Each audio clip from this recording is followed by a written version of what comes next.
పరీక్షల్లో ఎక్కువ మార్కులు సాధించాలంటే ఇలా చేయండి. వెయిటేజ్ ఏ చాప్టర్కి ఎంత వెయిటేజ్ ఉందనేది చూసుకోవాలి. టాపర్లు ఎక్కువ మంది ఈ పద్ధతిని ఫాలో అవుతారు.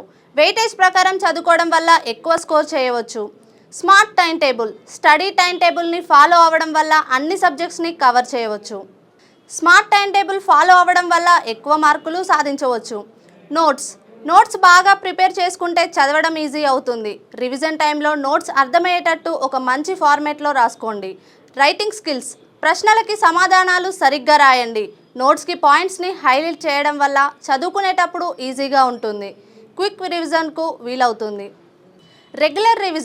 రెగ్యులర్గా రివిజన్ చేయడం వల్ల ఆఖరి నిమిషం ఒత్తిడి నుంచి బయటపడవచ్చు. టాపర్స్ చాలామంది ఈ పద్ధతిని ఫాలో అవుతారు. దీంతో మంచి మార్కుల్ని స్కోర్ చేయగలుగుతారు. ఎన్సీఈఆర్టీ ముందు ఎన్సీఈఆర్టీ బుక్స్ చదివి ఆ తర్వాత మిగిలిన రిఫరెన్స్ను చదువుకోవడం మంచిది. ఇలా చేయడం వల్ల బాగా చదువుకోగలరు. శాంపిల్ పేపర్స్ పాత పేపర్స్ బట్టి ప్రిపేర్ అయితే కూడా ఎక్కువ మార్కులు స్కోర్ చేసే అవకాశం ఉంటుంది.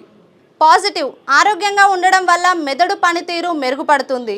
నిద్ర విషయంలో కూడా పొరపాట్లు చేయకూడదు. నిద్రలేమి వల్ల పలు సమస్యలు వస్తాయి.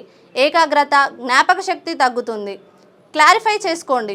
ఒకవేళ ఏమైనా సందేహాలు ఉంటే టీచర్లు స్నేహితుల ద్వారా సమాధానాలు తెలుసుకోండి. సందేహాలను క్లియర్ చేసుకోవడం వల్ల పరీక్షలు కూడా బాగా రాస్తారు.